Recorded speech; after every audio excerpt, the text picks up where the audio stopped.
ከግንኙነት ጀናባ ሆነው ያድራሉ ነብዩ አለይሂ ሰላቱ ወሰለም ፈጅሩ ከወጣ በኋላ ይታጠባሉ በዛም ጾመኛ ሆነው ከዛም በኋላ ይቀጥላሉ የሚል ባለቤቶቻቸው የሰጡት ምስክርነትና ያስተላለፉት ሐዲስ ስላለ ጀናባ ሆኖ ማንጋቱ ወይም ከፈጅር በኋላ መገኘቱ የሚጎዳውና በጾሙ ላይ የሚያመጣው ተጽዕኖ የለውም።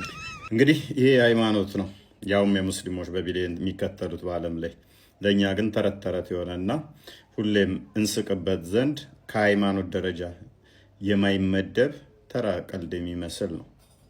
እንደሰማችሁት ነብዩ ለሊት ጀንቦ እንደሚያድር ጠዋት እንደሚታጠብና ተዛ እንደሚጾም እሱ ችግር እንደማመጣ በጾሙ ላይ እንደው ልክ በኩራት ሌሎቹ እሱን ሱና እንዲከተሉ ነው።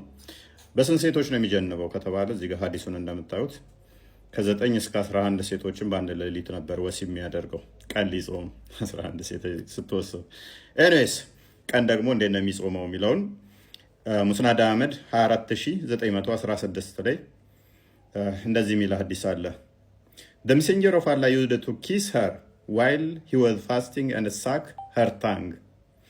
ያላ መልእክተኛ ቀን ሊጾም ሲል ማለት ነው አይሻን ይስማታል ምላሷን ደግሞ ይጠባል ይላል። ለሊት ጀንቦ ያድራል ቀን ደግሞ ይስማታል ምላሷን ደግሞ ይጠባል።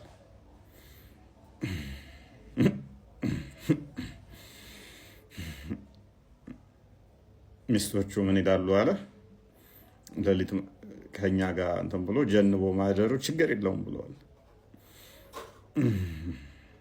ቀን ደግሞ ይስማቸዋል ምላሳቸውን ይጠባል። ይህንን ነው እንግዲህ ምርጥ ሃይማኖት የሚሉን። በጣም ጾም ነው እና ምርጥ ጾም። ለማንኛውም ሶስተኛ አካውንቴ ነው አሁን በዚህ ላይ እንገባለን ነው